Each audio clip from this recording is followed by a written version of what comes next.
There's so much kind of information about the world nowadays, and it's hard to know what you need and what you don't need.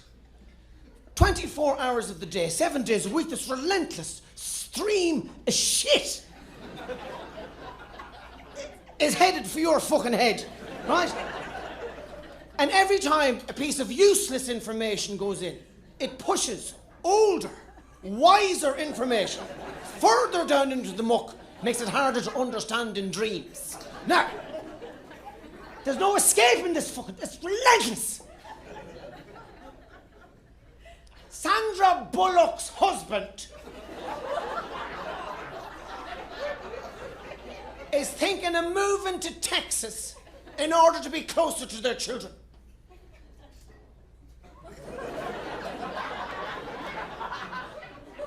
How the fuck do I know that? Huh?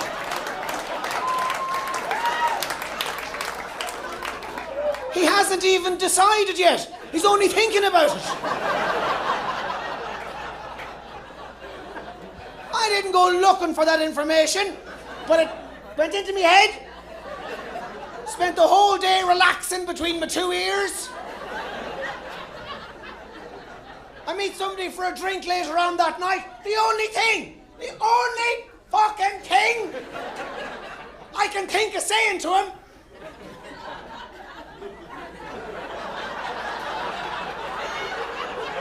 I see Sandra Bullock's husband is thinking of moving to Texas.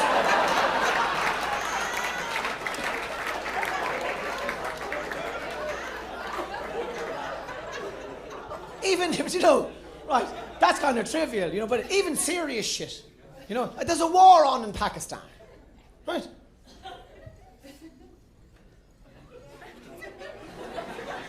Do I need to know about that? Do I need to be getting constant daily updates on a fucking war in Pakistan?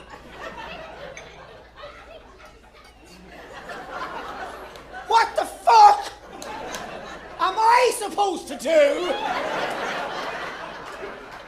about a war in Pakistan? Stand outside my house in Galway on the west coast of Ireland shouting, stop. Stop this senseless killing in Pakistan. Do the people of Pakistan need me to know about their war? Do they? Am I the one? Is it my opinion that's going to solve the crisis? You know, they're there blowing the fuck out of each other. Take that! Take it, you fucker! Take it! Take it! Wait! Wait! Wait 1 minute! Let us find out what Tommy Tiernan thinks about the whole thing.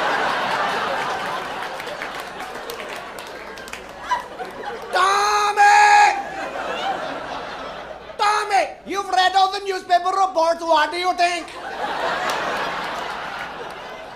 Who is in the right and who is in the wrong? Me or that son of a cock bitch? Who is it?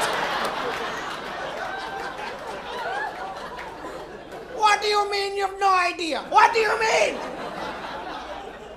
What about Sandra Bullock's husband moving to Texas? Hey!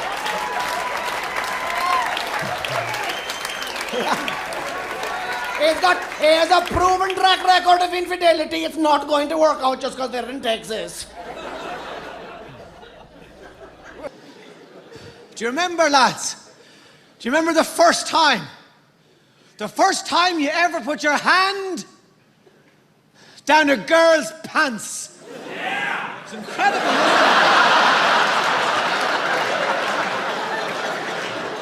it? Perhaps not a distant memory then.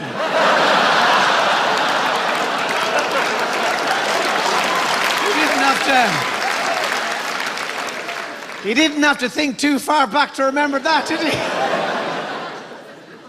Well, if like me, it happened when you were a teenager, it was incredible, wasn't it? It was like holding spring in your fingers. We didn't know what to do, though, did we? All I could think of was to give her a little flick. Just a kind of one.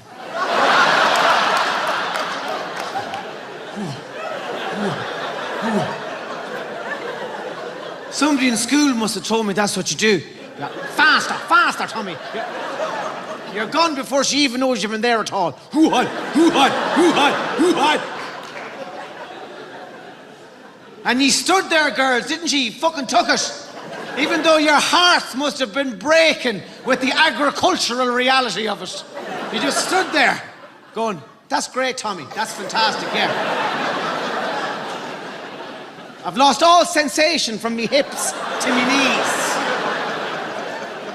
You could get work as a general anaesthetic if you wanted to. I was like, go on, go on. I'll walk you home now that I have a grip on you. Come on, come on, come on.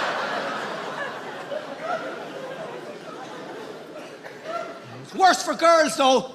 The first time a girl puts her hand down a boy's pants. The thing that she's looking for is looking for her.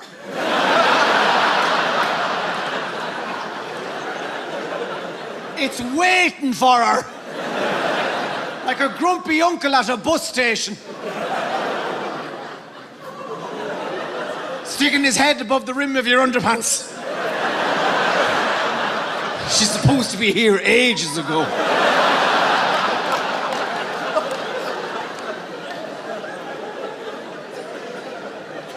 Contraception is a big thing. Myself and my wife were using the diaphragm. Let me explain it to you. It's not a breathing technique. Oh, fuck, don't be pregnant. No.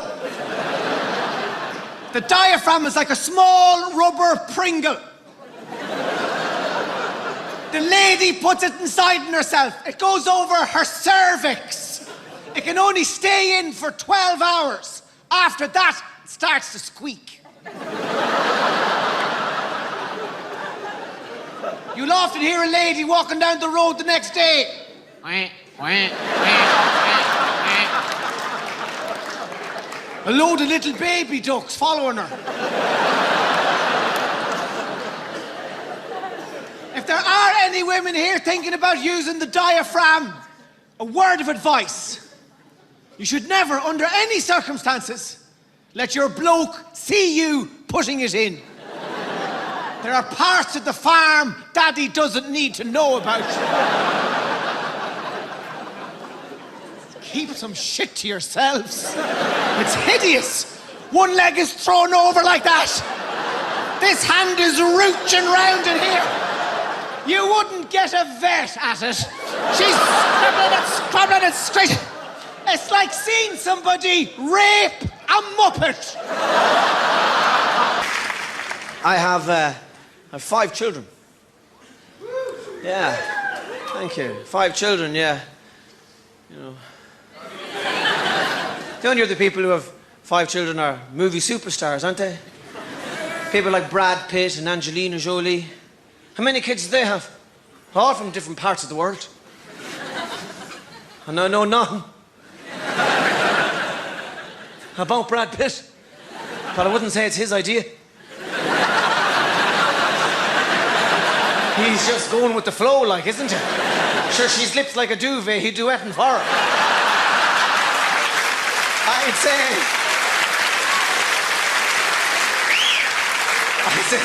I'd say this morning's Brad comes down into the kitchen with a big stoner heading him, bumping into some young fella that he's never laid eyes on before in his life. Well, hello there, little man. And where are you from? Picking up the child to see if there's a country of origin sticker on it. Now, I would love to adopt. I'd love to do that. I think it's a great thing to do, you know? But I only want to adopt talented children. Pasty-faced, uncoordinated Irish kids. I can make them myself.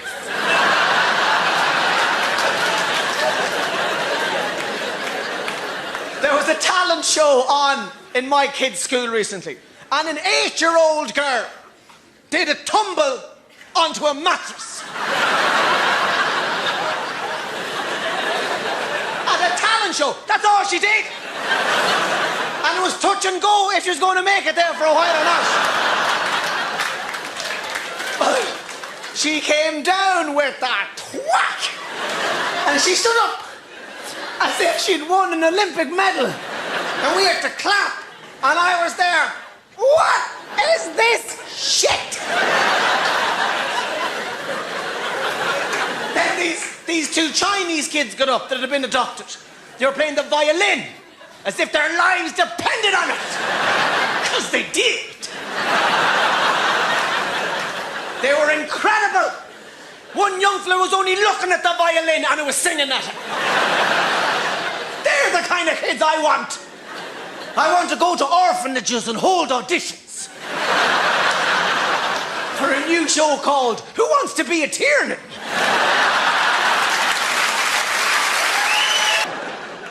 The happiest fella that I knew in my life was also the thickest. I went to a religious boarding school, and his name was Richie. And he was from Dublin, and he was so stupid, he was a pleasure to be with. Your thought processes just slowed down in his company. He was like, all right, Tommy, no problem. No problem, Tommy, all right. All right, Tommy, no problem. Heroin would have sharpened him up. Once a term, we used to have these, because the dormitories that we were in were so old, we had to have these fire drills. They were old and wooden.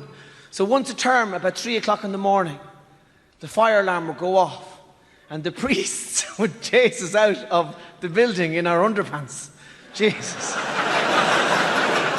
The naivety of it now when I think about it. And there was always a few priests trying to chase you into the woods for safety. Go on, into the woods! Into the woods for safety! Anyway, so one morning the fire drill goes off and everybody is up in their knickers and we run out of the school, across the yard into the study hall, except for Richie, who thinks it's the morning bell. So he goes downstairs and has a shower and gets dressed. The priest is counting us up in the study hall and there's one fella missing. This is not good. In a real emergency, this is a disaster. So Richie is hauled up in front of this midnight court. And he's never seen a scene like it in his life. All his friends there, naked under fluorescent lights. And the priest is there. Where were you? Richie! Where were you? And before Richie has time to answer, the priest goes, I'll tell you where you were, will I? I'll tell you. You were burning to death in the school fire. Richie's looking around. What? That's right, you're dead. You're dead now! Am I supposed to phone your mother and tell her you've died in the school fire? It all gets to me, goes, no! I'll tell her! It's better coming from me! She thinks you're a prick anyway. To be a woman, I think women they have nicer lives. Women are all about feelings. I was feeling this. I was feeling that. That's not how I feel. That's all about. Men prefer thoughts. I was thinking.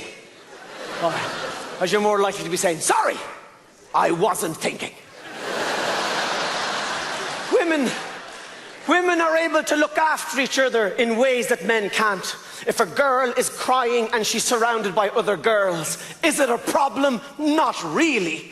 It's more of a benefit gig. They've all got jobs to do. There's chocolates and puppies being ordered on the internet. There's a band of fat lesbians outside the house in case a man bastard happens to walk past.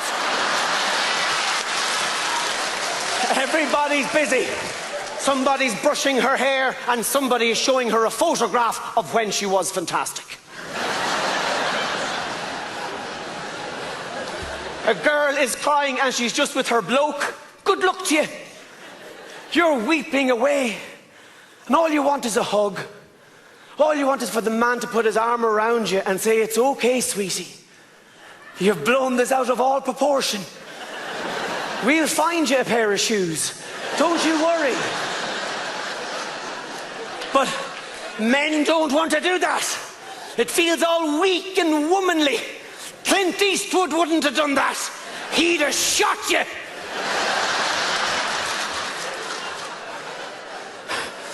Women are able to spend time in each other's nudity, and there isn't a big Gaylord dilemma going on. They're up in each other's bedrooms trying on each other's clothes. And the boobs are out. Loads of boobies. Big boobies, little boobies. Winter and spring boobies. There's bras discarded like helmets after a war. I've seen it from the tree.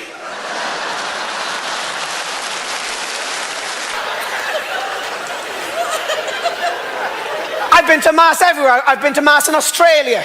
What a disappointment. Australia has a reputation for being a wild, rugged country. The priest there was terrible. He was an old woman of a man.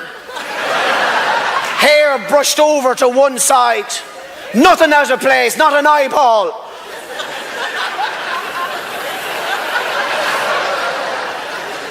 And he walks out into the church and says, "Hello. You're all most welcome to St. Cuthbert's Church today. We're going to be reading from the Gospel according to St. Luke." I like Luke.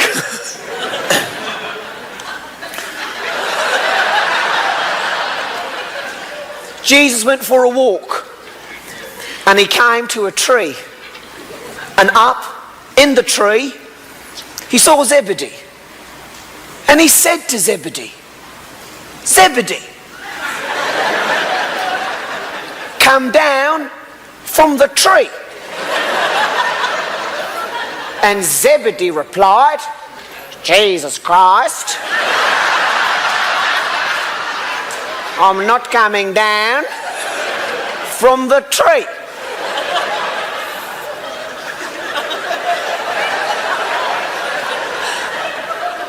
That's the gospel according to St. Luke. I like Luke. But it's rubbish. You couldn't hang your coat on that, never mind your soul. We used to grow priests in Ireland. We used to grow them from bits of people that we didn't like. But we overplanted. We had an epidemic. We were flooded with them. So, we tried to engage the rest of the world in a priest for potato swap. And we were conned by the Africans. Bastards! Took all our priests, not a potato between them. Pagan, spudless fuckers. Our priest went over to Africa, and what happened? What do you think happened? They melted! And now we've run out of priests in Ireland. There's none left. And irony of ironies, what's happening? Missionaries from Africa coming to us. And at first the congregation is a little bit wary. No way! Are you the fella off the UNICEF box, are you? Jesus wasn't black. No, he wasn't. He looked like one of the Bee Gees. The sick fella. I like it, because I think Mass given by an African priest is slightly more passionate. It might rise us up once again. In the name of the Father, the Son, and the Holy Ghost. Jesus went for a walk. He wanted to get away from everybody.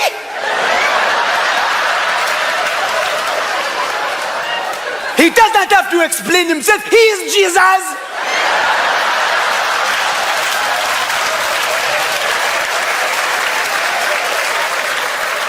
He was walking along, minding his own business. And he came to a tree, a big tree. Right in the middle of the walk. And up in the tree. Oh! He saw Zebedee, the tax collecting cunt.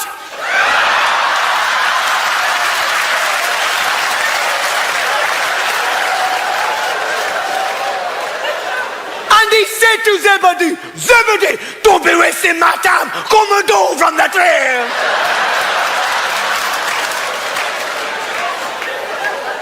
And Zebedee replied, Jesus Christ, I will not come down from the tree because he was a stubborn fucker. That is the gospel according to St. Luke. I don't like Luke. I went into this bar in Sacramento. I went up to the bartender and I said, excuse me, can I have a bottle of Miller, please? And he said, do you have any identification? I said, my teeth.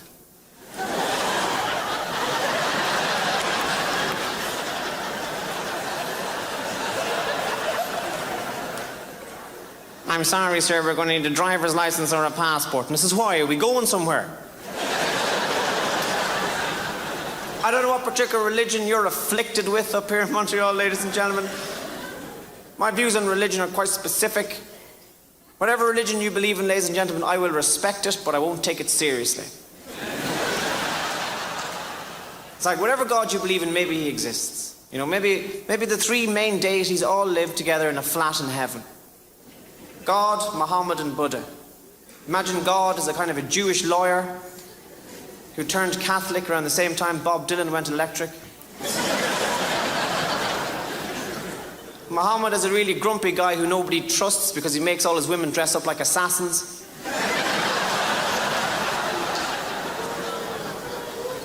And Buddha as a fat little guy who sits around all day farting, eating grapes. Buddha would not have looked well on a cross.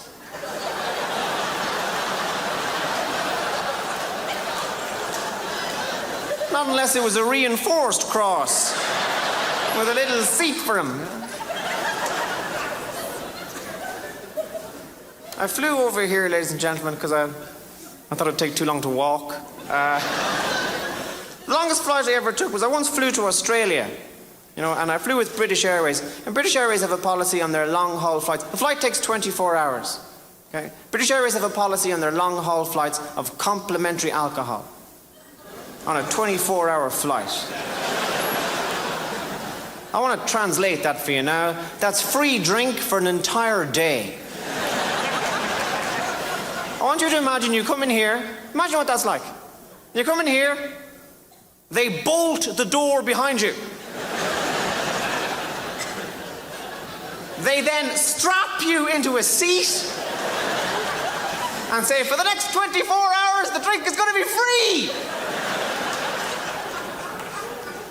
So I thought I owed it to the brave men of Irish revolutionary politics to drink as much free British liquor as I could.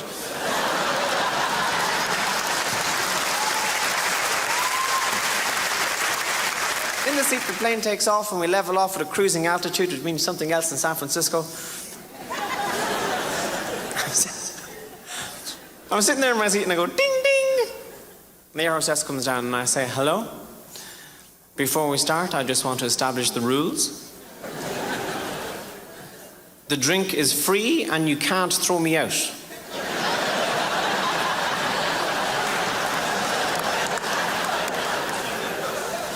She said, yes. I said, let the games begin.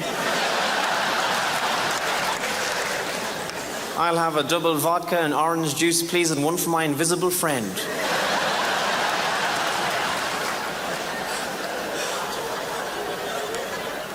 She goes away, she brings it back and goes, ah. Ding, ding. She comes down, I say, did anybody ever tell you? You're a fine-looking woman, do you know that? Does your family own any land?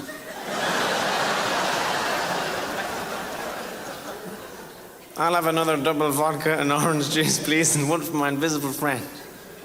She goes in my way. I go, ding, ding! And that's when they start getting grumpy, right? Because they have this fear of a plane full of drunk Irish people flying across the world. As if it would be, right, everybody over this side of the plane, whoa!